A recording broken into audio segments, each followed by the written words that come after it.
요한복음 1장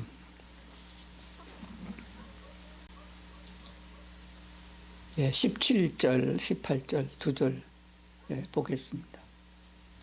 율법은 모세로 말미암아 주어진 것이요 은혜와 진리는 예수 그리스도로 말미암아 온 것이라. 본래 하나님을 본 사람이 없으되 아버지 품속에 있는 독생하신 하나님이 나타내셨느니라. 아멘.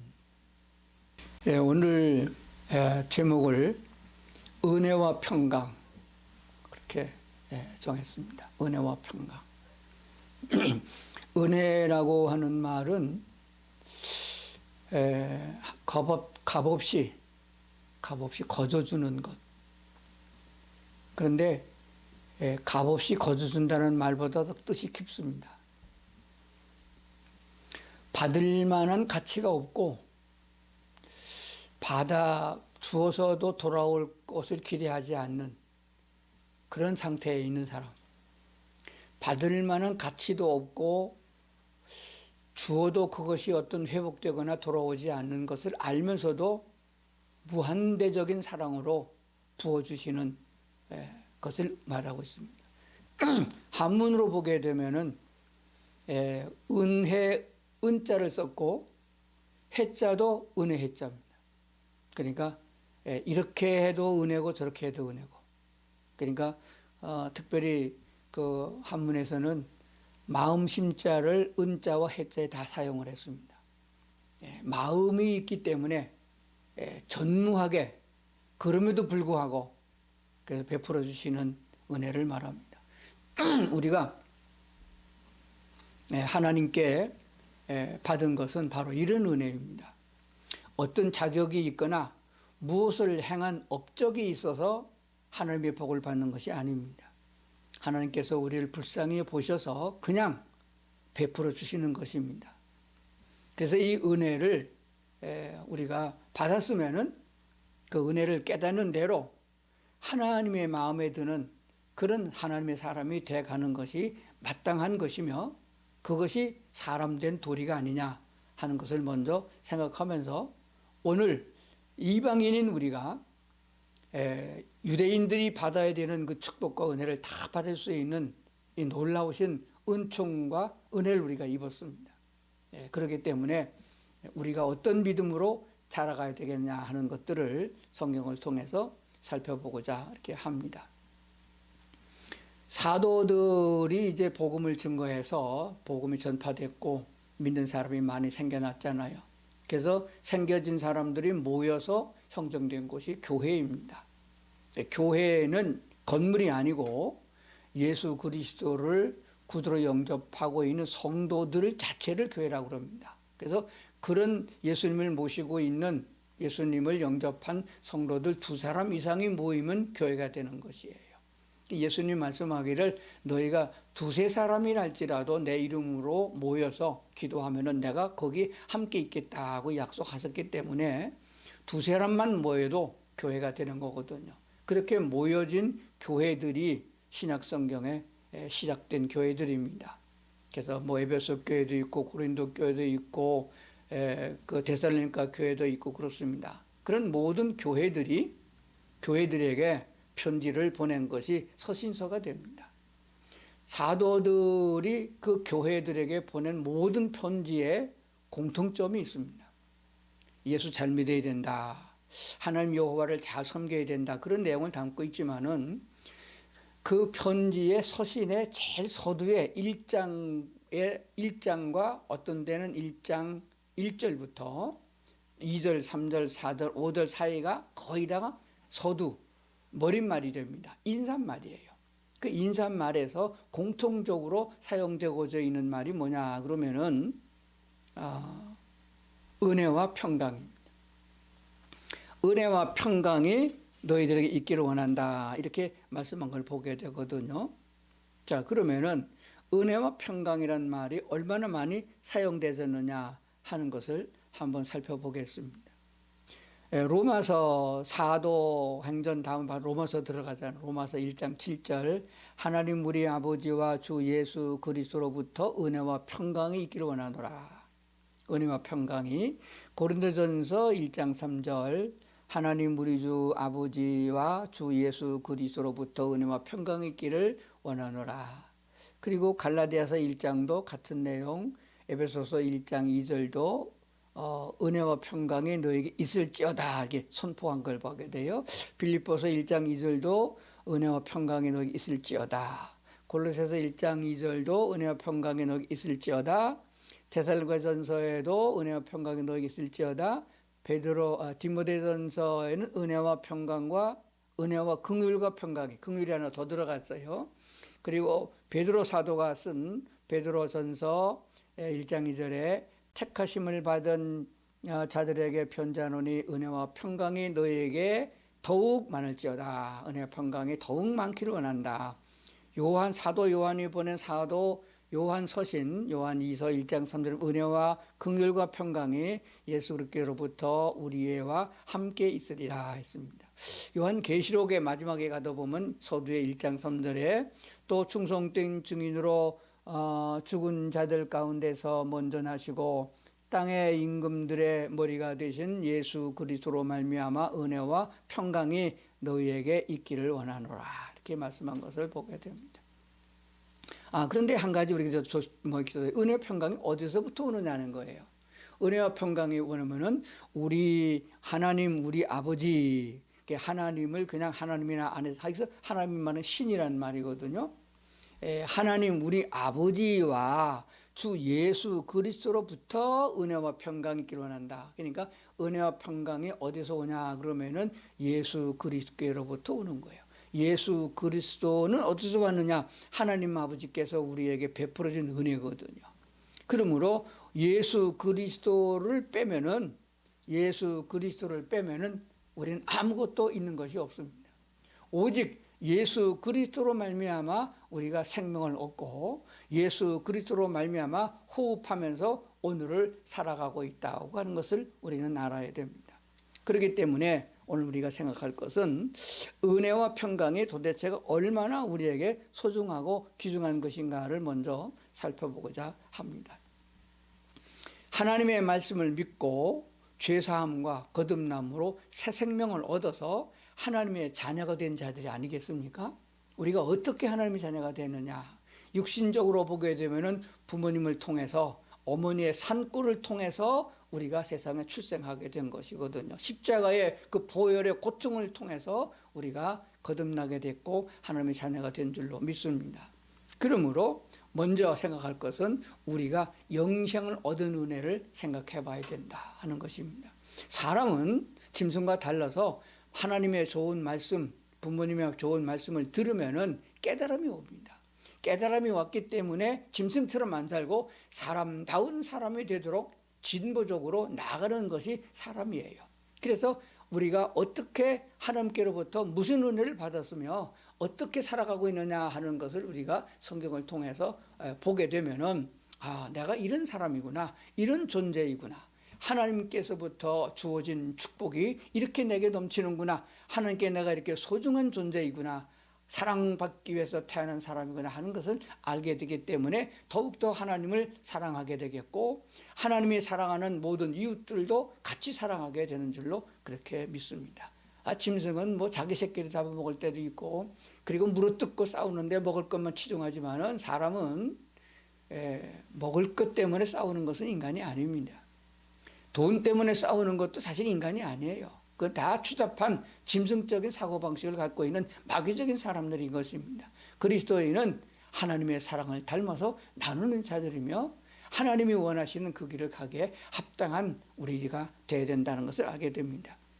요한복음 5장 24절에 보면은 우리가 영생을 얻었음을, 이 영생은 아주 확고한 것임을 성경은 말씀해 주고 있습니다. 요한복음 5장 24절을 제가 한번 띄워보겠습니다. 한번 읽어보겠습니다. 내가 진실로 너에게 이르노니 내 말을 듣고 또 나 보내신 이를 믿는 자는 영생을 얻었고 심판에 이르지 아니하나니 사망에서 생명으로 옮겼느니라. 이것이 하나님이 우리에게 주신 첫 번째 은혜요 축복인 줄로 믿습니다. 특히 요한복음에서 진실로 이렇게 두 번씩 같은 단어가 나올 적에는 아주 중요하다 하는 것을 강조하는 것이거든요. 너희가 예수를 믿음으로 말을 듣고 또 나 보내신 이를 믿었기 때문에 영생을 얻었다. 이 영생 얻은 것은 앞으로 하나님의 마지막 심판에 이르지도 아니하고, 요즘에 뭐 재판에 대한 얘기가 많잖아요. 먼저 경찰이 조사를 하고 검사들이 확실한가 다시 한번 조사해서 판사의 허락을 받아서 구속영장을 청구하고 그리고 재판에 임하게 됩니다. 그래서 재판에 판사가 재판을 하는데 그게 지방법원, 고등법원, 대법원 이렇게 재판되잖아요. 근데 마지막에 가서 무죄가 확정됐다 할지라도 거쳐 올라가는 조사를 받고 심판대에 이르러 가지고 할 때가 얼마나 힘들고 피를 말리는 건지 아십니까? 근데 우리가 구원을 받아서 영생을 얻은 것은 심판대에 나가지도 않는다 그 말입니다. 고소를 당할 일도 없다는 것이에요. 완전한 구원이고 완전한 영생을 얻은 것입니다. 이게 하나님의 그리스도 예수로 말미암아 주어진 하나님의 축복인 것을 우리가 믿습니다. 그렇기 때문에 이것이 얼마나 소중하다 하는 것들을 먼저 살펴봐야 될 줄로 믿습니다. 자, 영생을 우리가 얻은 것입니다. 그러면 영생을 얻은 자에게 하나님의 자녀되는 권세와 이 땅에 있는 동안이잖아요. 천국 가도 하나님 아버지 하는 게 아니에요. 천국에 가면은 여호와 하나님이 사랑하는 남편의 존재와 아내와 같은 우리들의 모습으로 만난다고 요한계시록은 설명해 주고 있거든요. 그래서 땅에 있는 동안에도 하나님이 아버지와 같이 우리를 돌보시고 인도하시지만은 하나님 나라에 이르게 되면은 아주 말할 수 없는 변화된 영생의 세계에서 영원토록 살게 된 것을 우리가 믿어야 합니다. 그러면 우리가 이 땅에 이렇게 육체를 가지고 살아있는 동안에 신분이 하나님의 백성이요, 천국의 시민권자요, 그리고 하나님의 사랑받는 자녀로 이 땅을 살아갑니다. 왜 하나님은 우리가 예수를 영접하고 구원받을 적에 자녀라는 칭호를 줬느냐? 이 땅의 부모가 자식을 먹이고 입히고 돌보고 가르치는 것과 같은 이치를 설명하고 있기 때문에 그래요. 보이지 않고 한 번도 가보지 않은 하나님의 나라를 설명할 때 비유로 설명하셨거든요. 부모와 자녀의 관계를 통해서 하나님이 우리를 어떻게 돌보시고 인도하시느냐 하는 것을 가르쳐주고 있습니다. 우리가 어저께 그저께 성탄절을 지냈잖아요. 그래서 올해는 온라인 이런 시대가 돼가지고 교회에 모여서 예배를 못 드리기 때문에 저도 온라인으로 예배를 드렸습니다. 오랜만에 설교를 들었습니다. 일부 예배 8시부터 있는 데도 있고 7시부터도 있고 8시, 9시, 10시, 11시, 12시까지 예배가 있어요. 그래서 1000명 이상 모이는 큰 교회 설교들을 골고루 다 들어봤습니다. 그런데 이 부모들이 모두가 다 텔레파시가 통해 있는지 거의 전부 다가 성경 본문이 예수님 태어났을 적에 동방박사들이 와가지고 예물 드리는 것을 중점으로 다뤘더라고요.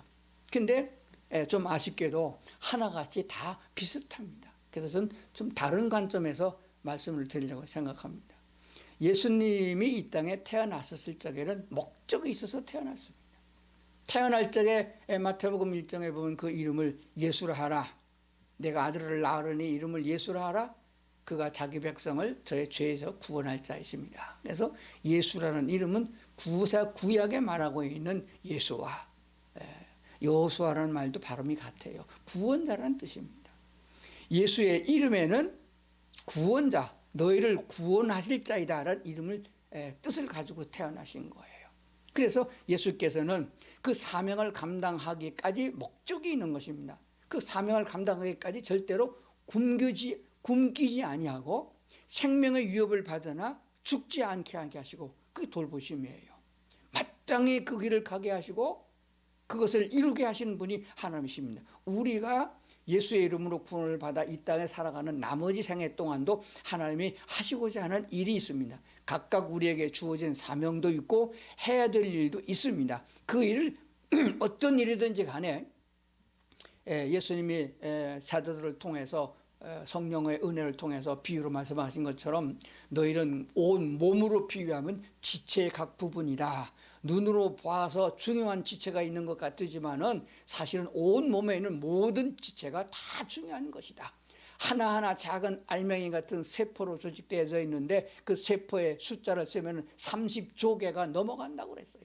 어떻게 신체가 좀 큰 사람들은 체격이 많이 나가는 사람은 40조, 50조도 되고 나같이 좀 호리한 사람은 30조 개는 된다고 그래. 그래서 한 30조 개를 셀 수 있겠습니까? 그래서 성경에 보면 하늘의 별과 같은 모래와 같은 이런 단어를 사용한 것을 보게 됩니다. 그래서 그 지체들이 각각 하는 사명이 다르다. 너는 좋은 거고 나는 나쁜 게 아닙니다. 너는 존귀하고 나는 천한 것이 아니에요. 그리스도 예수 안에서 받은 은사와 사명은 다 꼭 같다는 것을 준 설명. 더군다나 눈에 보이는 것보다는 보이지 않는 지체가 더 요긴하다. 그렇게 말씀하셨습니다. 사실은 겉으로 드러나는 눈으로 보고 눈, 코, 귀, 입, 뭐 그런 손, 발 그런 것만 중요한 것이 아니라 눈에 보이지 않는 속에 들어있는 내장도 중요하고 그 속에 있는 장기들이 얼마나 소중하느냐, 발뒤꿈치에 그 있는 때도 중요하고 손톱, 발톱도 중요하고 더러운 것이 나가는 항문도 중요하고 하나님 보시기엔 우리 몸을 구성하는데 안 중요한 것이 하나도 없다 한 것을 보게 됩니다. 제가 이렇게 구구하게 설명을 드리는 것은 그냥 우리는 하나님이 하신 말씀들을 대수롭지 않게 그런가 보다 하고 그냥 지나가는 거예요. 그렇지 않습니다. 한 구절 한 구절도 하나님 말씀의 은혜를 입으면은 그것이 바로 하나님이 나를 위하여 주신 것이다 라고 깨닫게 되면은 하나님의 은혜가 온 땅에 가득한 거예요. 그래서 기쁘고 그래서 찬송이 나오는 것이고 꽃을 봐도 예쁘고 산에 들에 피어있는 자연을 봐도 아름답고 날아가는 나비와 새를 봐도 아름답게 보이는 것은 내게 은혜가 있기 때문이다. 그렇게 믿습니다. 신앙생활을 잘하고 복받은 사람이 어떤 사람이냐, 물질적으로 많은 사람 그런 게 복이 있는 게 아니에요. 그건 아무것도 아닙니다. 그리스도 예수와 나와 함께 계시고 성령 하나님이 나를 도와주신다는 것을 믿는 사람들에게 그것을 깨닫고 아는 사람들이 누리는 주님과 함께하는 천국의 은혜가 있음을 우리는 믿어야 됩니다. 자, 아기 예수님 탄생했을 적에 동방에 있는 박사들이 예물 드린 얘기를 좀 다시 해보겠습니다. 황금과 유황과 모략을 드렸다 그랬죠. 그 뜻이 뭐냐, 그것은 무엇을 상징한다, 뜻이 무엇이다, 이런 것이 추정하는 것을 많이 봐야 돼요. 저는 근데 우선 다른 관점에서 말씀을 드리려고 합니다. 예수님의 이 땅에 오신 목적은 우리를 위하여, 우리를 구원하기 위하여 시간을 보내야 됩니다. 밥을 하게 되면은 물을 붓고 솥에서 끓여서 뜸을 잘 들여야 되는 것처럼 곡식이 자라가지고 나중에 고개가 숙어서 익을 때까지 기다리는 것처럼 과일이 자라가지고 나무에 달려도 푸른 사과를 먹을 수 없잖아요. 그것이 익어서 아주 향기가 날 때까지 당분이 생겨서 맛있을 때까지 기다리는 것처럼 우리가 한 게 쓰임받을 적에는 익어야 됩니다. 성숙해야 된다는 것이거든요. 그래서 갓난아기 예수가 이 땅에 오셔가지고 우리를 대속할 수 있는 건 아닙니다. 우리의 가치가 있을 만큼 사람의 온전한 가치가 있을 수 있는 의학적이고 과학적인 수준이기까지 나이가 있어야 되는 것이에요. 자라나야 됩니다. 육체가 자라나야 되고 우리 인간과 같은 삶을 그대로 살아가는 30년을 보내셨습니다. 그동안 내는 예수님께서 누구에게 침해를 당해서 죽으면 안 되는 것이에요. 그리고 그가 육신적으로 살아갈 때 입을 것, 먹을 것, 병드는 것, 치료하는 것 다 아버지 하나님이 책임지시고 돌보신다는 것을 보여주셨습니다. 우리가 알고 있는 대로 예수님은 왜 마국간에서 태어나느냐? 자기 나라가 없고 다른 나라의 통치를 받는, 억압을 받는 상황에서 강제 명령에 따를 수밖에 없는 입장에 있었어요. 자기 고향에 돌아가서 호적을 하라. 지금같이 온라인으로 하면 얼마나 좋겠어요. 그래 가야 됩니다. 그날짜까지 안 가게 되면 처형을 당하니까 가는 거예요. 웬만하면 마리아가 그의 남편 요셉이 거기를 안 가야 될 만한 입장입니다. 왜냐하면 아기가 날 때가 다 됐거든요. 그러면 길바닥에 가다가 아기를 낳으면 어떡하겠어요. 그래서 나귀를 하나 간신히 얻어가지고 나귀에 태워가지고 걸어가다 보니까 날이 저물었어요. 먼저 간 사람들이 다 주막 여간방 다 차지하고 늦게 산 보니까 가만히 걸어야 되잖아요. 늦게 가다가 거기 가보니까 방이 하나도 없은 거예요. 하나도 없어요. 그래서 저는 어느 수 없이 마구간 하나 간신히, 그것도 주인이 은혜를 베풀어 줘서 마구간에서 아기를 낳게 된 거거든요. 그러니까 제가 가만히 성경을 연구하고 기도하다 보니까 여간빵이 없었던 게 아니에요. 돈이 없었던 거예요. 요셉이가, 마리아가 돈이 없었어요. 저도 목사 되기 전에 장사를 했는데, 사업을 했었는데, 사업하는 사람들은 돈 생기는 데는 뭐든지 다 합니다. 그래야 돈 벌거든요. 근데 만약에 여러분들이 여관방 주인이라고 생각하십니다. 방 6개 있는데 다 나갔어요. 근데 어떤 사람이 나귀 하나 끌고 와가지고 우리 집 사람이 아이를 낳게 생겼는데 방 하나 주십시오. 방 없는데요. 주인 양반을 살며시 불러가지고 귀에다 대고 그랬습니다. 방이 없는 줄 제가 압니다. 그렇지만은 아기를 낳는데 어떻게 귓바닥에서 낳겠습니까? 제가 갖고 있는 전부 다 드릴 테니까 아기를 편하게 해서 생명을 낳게 해주십시오. 그리고서 뭉태기 하나 꺼내는데 100만 원 꺼냈습니다. 그걸 줬어요. 아, 여간방 하는 사람의 방 하나에 지금 돈만 3만 원, 5만 원 하는 그런 입장인데 100만 원 생겼는데 자기 안방 안 내주겠어요? 장사해 본 사람은 다 알아요. 안방이라도 내줍니다. 그러니까 예수님이 태어날 적에 마리아, 그 아버지 요셉 돈이 없었다는 거예요. 그런데 아기가 태어났잖아요. 마구간에서 태어났어요. 그런데 하나님께서 어떻게 하셨어요? 돈 주셨어요. 황금 줬잖아요. 제가 뭐 말 잘못했어요? 뭐 황금에 뭐 의미도 있고 뜻도 있습니다만은 저는 현실적으로, 직시적으로 우리가 한번 생각해 보자 이거요. 그리고 헤로데 왕이 음모를 꾸며가지고 예수를 잡아 죽이려고, 왕이 된 걸 막기 위해서 잡아 죽이려고 그 후에 그 박사들을 다른 길로 돌아가게 하고 속은 줄 알고 군사를 풀어가지고서 한밤중에 군대를 보냈잖아요. 중대 병력을 보내가지고서 날 때부터 계산해가지고 아기가 누군지 모르니까 넉넉 잡고 2살 아래로 다 죽여버린 역사가 일어났잖아요. 그때 하나님께서 요셉에게 명하여 애굽으로 피난 가게 만들었습니다. 애국으로 도망가게 만들었어요. 자, 그러면 보십시오. 그렇게 초라하게 마구간에서 타는 간단하기를 끄대 끌어안고 그리고 다른 나라로 망명을 갔는데 거기 가서 돈 없으면 어떻게 살겠어요? 그런데 하나님께서는 그것을 다 예비하여 황금을 주셨어요. 그때 돈으로 이스라엘 돈 가지고 갔으면 애굽에 가서 돈 못 써요. 우리나라 돈 가고 가치 없어서 못 씁니다. 그때는 통용이 안 됐거든요. 물물교환밖에 안 됐거든요. 그런데 지금도 황금, 금덩어리 가져가면 어느 나라 가든지 현금으로 바꿀 수 있는 돈입니다. 하나님은 그렇게 준비했다가 예비했다가 주셨어요. 유향도 그렇고 모략도 그렇고 가장 값진 것입니다. 고추금 그것만 팔으면 아마 헤로데 왕이 죽기까지, 아기가 자랄 때까지 요셉은 그곳에서 그거 가지고 팔아가지고 아주 넉넉하게 편안하게 잘 살다가 고향으로 돌아오게 된 줄 믿습니다. 왜냐하면은 돌아와서도 예수님이 하늘을 보게 되면 사업을 한 것도 아니고 장사한 것도 아니고 아버지의 목수를 따라서 목수와 일을 했다고 했습니다. 요셉은 그렇게 거기서 30여 년간 자랐단 말입니다. 그러니까 외국에서 처하는 동안에 황금 다 팔고 유향도 팔고 모략도 다 팔고 돈 만들어 가지고 돌아올 적에는 그거 가지고 있었으면 큰 장사했을 텐데 그렇게 하지 않냐고 그렇게 그 부모님을 따라서 거기서 자랐던 걸 보게 됩니다. 이것을 제가 왜 말씀드리냐 그러면 하나님은 그러한 죽음의 자리에 군사작전에도 하나님은 생명을 보존하고, 왜? 그때 죽으면 예수님 사명 감당 안 되잖아요. 그때 죽으라고 보는 건 아니거든. 예수님은 십자가에서 돌아가셔야 되고 그것도 33살에 되어서 돌아가셔야 그게 사명을 감당하게 돼 있습니다. 그 뜻에 대해서는 나중에 또 한번 제가 따로 말씀을 드리겠습니다. 그냥 십자가가 아닙니다. 다른 처형으로 죽어서는 우리의 죄를 대속하고 우리를 거듭나게 할 수 있는 요소가 아닌 것을 분명히 압니다. 그래서 예수님께서는, 우리 하나님께서 그렇게 돌보셔서 생명을 보존하셨고 그리고 필요한 대로 물질적인 것을 공급해 주셨다. 그러면 우리도 예수님의 은혜로 구원을 받잖아요.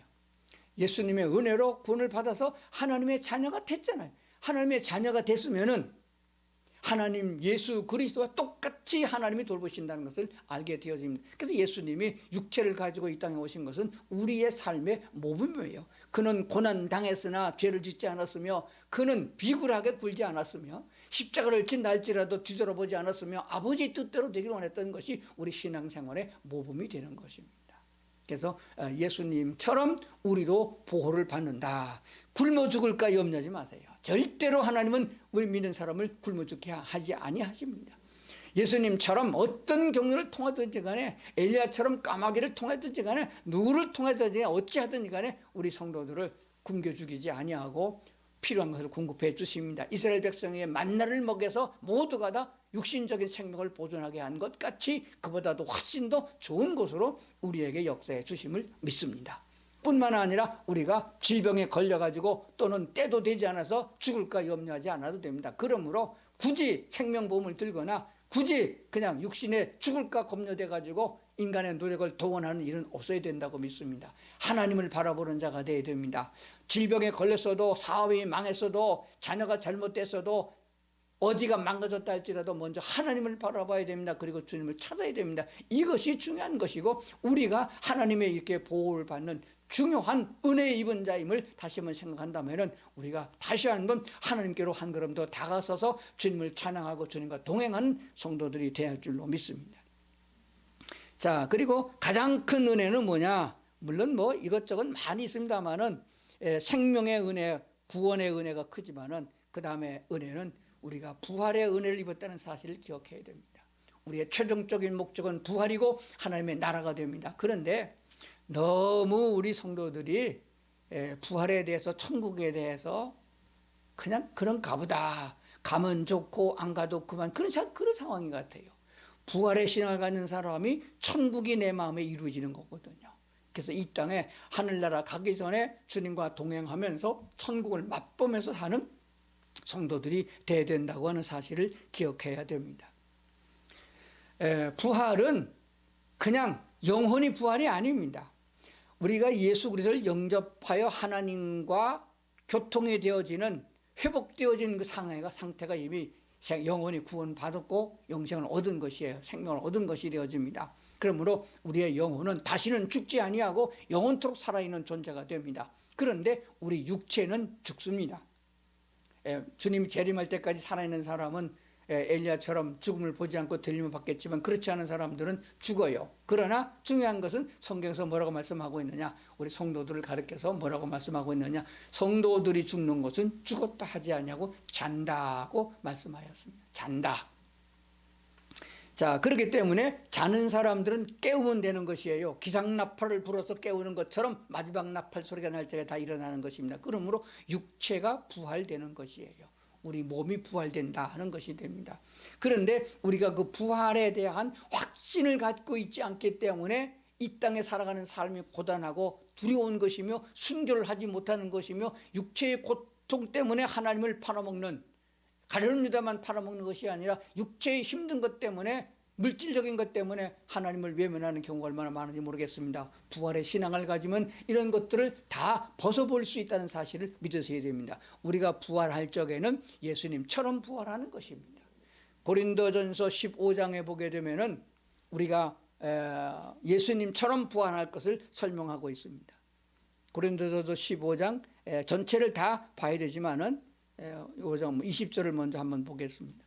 자, 화면에 띄우니까 먼저 보고 같이 지나가겠습니다. 고린도전서 15장 20절입니다. 그러나 이제 그리스도께서 죽은 자 가운데서 다시 살아나사 잠자는 자들의 첫 열매가 되셨도다. 잠자는 자들의 첫 열매가 되셨도다. 그리스도 예수님을 믿고 영접하고 구원받은 사람은 죽은 게 아니고 잔다 그랬습니다. 이 성도들이 죽었을 때에 어떻게 부활하느냐? 예수님이 죽어서 장사 지냈으나 육체적인 몸으로 살아나셨습니다. 그것이 첫 열매입니다. 어떤 나무가 과일나무를 심었는데 제일 처음 달린 것이 복숭아가 달렸으면은 그 다음까지도, 그 다음 해에도, 그 다음 해에도 계속해 똑같은 복숭아가 달린 것 같이 예수에게 붙어 있는 사람들은 예수님처럼 육체가 부활할 것을 성경은 말씀해 주고 있다는 사실입니다. 얼마나 귀한 사실입니까?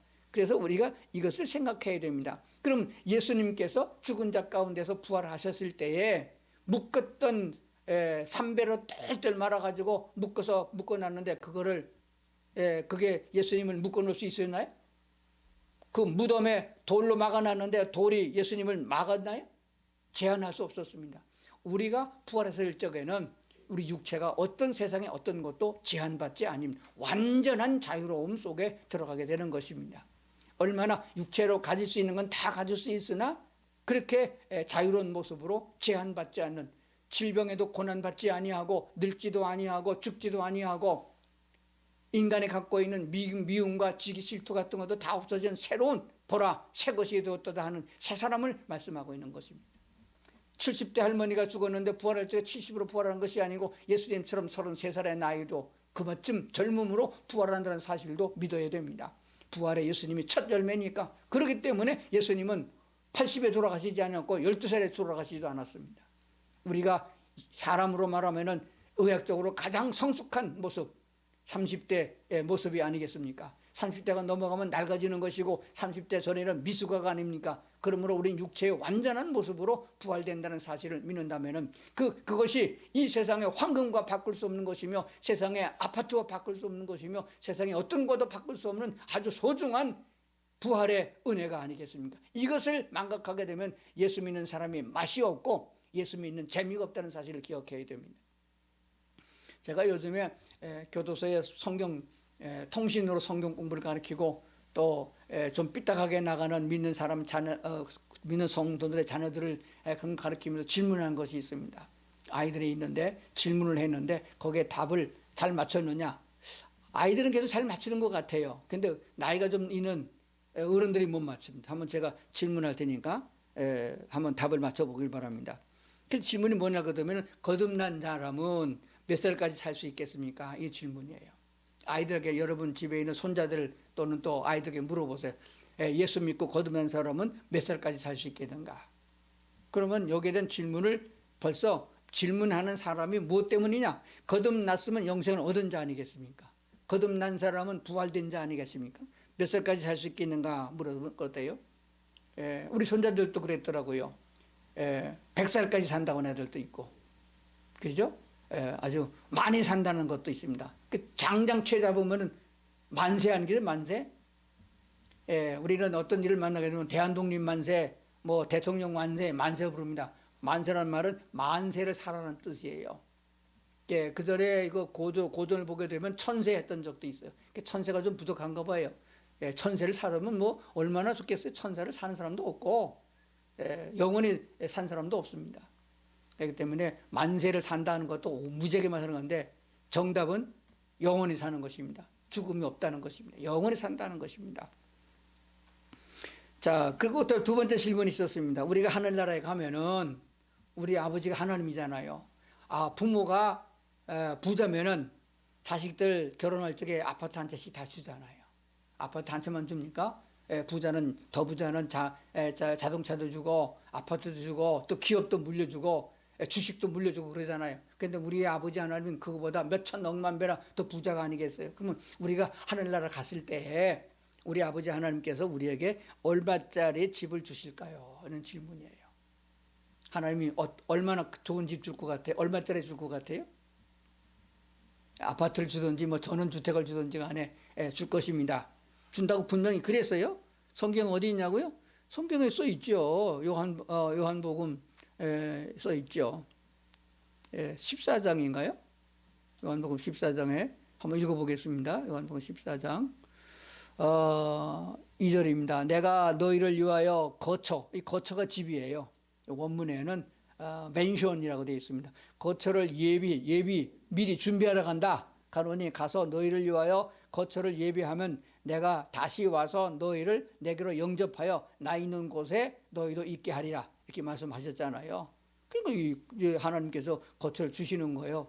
저와 같이 이렇게 전원주택을 원하면 전원주택 주실 테고, 아파트를 좋아한다 같으면 요즘에 뭐 아파트 괜찮은 아파트, 압구정이 되는 아파트 뭐 80억도 넘어간다고 그래요. 와, 80억짜리 앞에 문고리 한번 잡아보고 싶어요.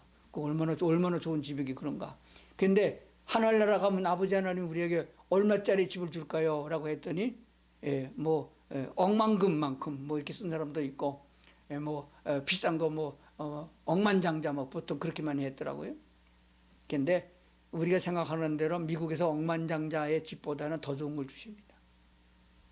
왜 그런가요? 요한계시록에 보니까 우리가 하나님과 만나는 그 예루살렘, 새 예루살렘 성을 설명했는데, 성 안에는 성전도 있지만 성 안에는 모든 성 안에 사는 사람들이 많이 살았어요. 근데 성전에 그 들어가는 그 길바닥에 보도부룩이 황금으로 깔렸어요. 이거 한번 상상해 보세요. 그러면은 우리가 받는, 하나님께서 우리에게 주는 집은 얼마나, 지금만 하면 돈으로 계산할 수 없는 어마어마한 좋은 것을 예배해 주신다. 영어 성경에 멘션으로 되어 있는데, 멘션에 그 땅의 넓이가 얼마인가 봤더니 우리나라에 뭐 연립주택 25평짜리 가지고서 뭐 멘션이라 했는데 그런 게 아니고, 우리나라로 해서 한 2만 평 이상 되는 저택에다가 지은 집을 멘션이라 그렇게 영어에서 해석합니다. 상상을 해보십시오. 하나님께서 사랑하는 자녀들에게 이 땅에서 하나님과 주님이 주신 은혜를 생각하며 살아가는 성도들이 고난당하고 핍박당하고 멸시당하고 그것 다 보상해 주시는데, 하나님이 나와 더불어 그런 좋은 집을 주시고 또 다 모아놓고 큰 잔치를 베풀었는데 잘했다고 칭찬받는 그런 잔치에 참여해 하신다는 하나님을 생각해 보면은 그 나라가 얼마나 소중한 것이냐, 거기에 대해서 우리가 하나님께 영광을 돌리게 되는 줄로 믿습니다. 그렇기 때문에 우리가 주님이 주시는 평강과 은혜, 그 은혜라고 하는 것은 생명에 대한 구원의 은혜도 있지만은 이렇게 부활의, 그리고 하나님의 나라까지 주신다는 은혜를 생각한다면은 세상에 대해 부러워할 것도 없고 세상에 치우칠 것도 없다 하는 것입니다. 마지막 세 번째 질문이 제가 한 것입니다. 이것은 좀 재미있는 성경인데 이걸 우리가 구체적으로 생활 속에 느끼고 있어야 된다고 믿습니다. 하늘나라에서는 어떤 직업을 가진 사람이 제일 쓸데없을까요? 12가지 이상 쓰기 이겁니다. 하늘나라에서는 어떤 직업을 가진 사람이 제일 쓸데없을까요? 하는 것입니다. 우리가 고등학교를 수능시험을 보고 애써 가지고 점수를 따가지고 서울 수도권에 있는 대학을 가고 더 좋은 대학을 가고, 그래서 대학을 나오고 최종적인 목적이 뭡니까? 대기업에 취직하는 거 아니겠습니까? 대기업에 취직한다든지 좋은 직장. 그러면 어떤 직업을 가진 사람들을 여러분이 선호하는지요? 그렇다면 하늘나라에서는 어떤 직업을 가진 사람이 제일 쓸데없는가요? 12가지 쓰기인데 12가지 못 쓴 사람이 많이 있더라고요. 여러분, 하늘나라에서 제일 쓸데없는 사람은 사자 들어가는 직업을 가진 사람입니다. 뭐 있나요? 검사, 판사, 변호사, 목사도 들어갑니다. 목사, 권사, 집사 다 들어갑니다. 하늘나라 가면 다 쓸데없는 거예요. 왜냐요? 검사, 판사, 변호사, 그런 사람들은 하늘나라 죄인이 없으니까 하여튼 쓸데없는 것이에요. 그리고 의사, 하늘나라 병든 사람이 없으니까 의사도 필요 없는 거예요. 목사, 하늘나라 가서는 설교할 필요가 없어요. 하나님의 말씀이 그냥 다 들어오는데요. 생각하면 다 하나님의 은혜가 넘치는데요. 완성된 사람이잖아요. 자, 그렇습니다. 뿐만 아니라 청소하는 그 미화원도 필요 없어요. 하나는 쓰레기 없으니까. 또 그런 거 더러운 거 치우는 거 천한 직업이라고 그러죠. 극한 직업 가진 거 필요 없습니다. 망치로 두들겨 가지고 금은 세공할 필요도 없어요. 하나님께서 다 주시는 것이니까 하는 것입니다. 그러니까 이 땅에서 존경할 만한 직업을 가진 사람은 다 쓸데가 없습니다. 근데 정말 쓸데있는 사람은 어떤 사람이냐? 노래 잘하는 사람은 정말 쓸데있는 사람이에요. 천국의 찬양은 넘치거든요. 그래서 이 땅에 있는 동안에 찬양 잘 배우시고 하나님 찬양하는 연습 잘하는 것이 더 필요하다고 믿습니다. 그것보다 더 중요한 것은 하나님의 나라는 사랑할 줄 모르는 사람은 꼬다는 보리짝이 된다고 그랬어요. 하나님은 사랑이시고 거기 온 사람도 다 사랑입니다. 사랑은 움켜쥐고 있는 게 사랑이 아니고 사랑은 나누는 게 사랑이며 사랑하고 사랑받는 것이 사랑인 것입니다. 그렇기 때문에 우리가 하나님 나라에서는 사랑할 줄 아는 사람이 되어야 됩니다. 사랑은 사랑하는 사람이 있어서 사랑하는 것이 아닙니다. 그럼에도 불구하고 사랑하는 것이 은혜고 사랑이 아니겠습니까? 우리가 예수 믿고 이 땅의 육체를 가지고 이렇게 살아가는 동안에 얻어지는 것이 무엇입니까? 하나님과 닮아가는 하나님의 사랑을 가지고 하나님의 사랑을 가지고 사랑하고 사랑받을 줄 아는 사람이 되도록 훈련하고 연단하고 믿음이 자라게 하는 것이 아니겠습니까? 이런 믿음을 가질 수 있는 우리 온 성도들이 되어줄 줄 믿습니다. 하나님은 그래서 사도들을 통하여 믿는 사람들에게 보낸 편지에서 은혜와 평강끼리 원한다. 은혜와 평강이 어디서부터 오나요? 그리스도 예수로 말미암아 온다. 그래서 예수의 이름을 부르는 것이에요. 주의 이름을 부르는 것입니다. 한시라도 잊어버리면 안 됩니다. 먹을 것은 때는 잊어버려도 주 예수님을 잊어버리면 안 됩니다. 주는 나의 구주시요 주 없이는 살 수 없어요. 주님만이 은혜입니다. 은혜 아니면 살 수가 없습니다 라는 찬송도 부르면서, 그것이 바로 하나님이 그리스도 예수를 우리에게 보내주신 하나님의 축복과 은혜가 아니겠습니까? 그래서 하나님의 은혜 생각하고, 그리스도 예수 나와 함께 계신 성령님의 은혜 생각하고, 그리스도 예수와 더불어서 은혜와 평강이, 이 평강은 총체적인 것입니다. 떡이 없어도 평강이 아니잖아요. 몸이 아파도 평안한 것이 아닙니다. 이 땅에 있는 모든 것들을 다 누리며 살 수 있는 하나님이 주신 총체적인 평강을 얻을 수 있는 것, 그래서 하나님의 은혜와 평강을 축복했고 있을지어다라고 선언한 것을 보게 됩니다. 오늘 이 예배에 참석하는 우리 모든 성도들에게 하나님이 주시는 은혜와 평강이 넘치기를 주의 이름으로 축원합니다. 기도하시겠습니다. 하나님 감사합니다. 저희들에게 이 큰 은혜와 평강을 허락해 주심을 믿습니다. 그저 마음에만 새기지 아니하고 입술로 표현하게 하시고, 주님을 찬양하며 즐겁고 기쁘고, 그래서 무엇 때문에 슬픈 것이 아니라, 무엇 때문에 기뻐하지 못하는 것이 아니라, 그럼에도 불구하고 우리 주 예수 그리스도로 말미암아, 우리 하나님으로 말미암아 우리가 기뻐하고 찬양하고 감사하는 성도들을 대할 줄로 믿습니다. 항상 기뻐하라는 말씀이 명령이 아니고, 그러기 때문에 기뻐할 수밖에 없는 저희들임을 믿고 감사하게 되는 줄로 믿습니다. 하나님 아버지, 어려운 시기에 성도들 심령 속에 은혜와 평강이 넘치게 하시고 주님 주신 기쁨과 감사가 넘치게 하여 주시옵소서. 예수님 이름으로 기도드리옵나이다. 아멘.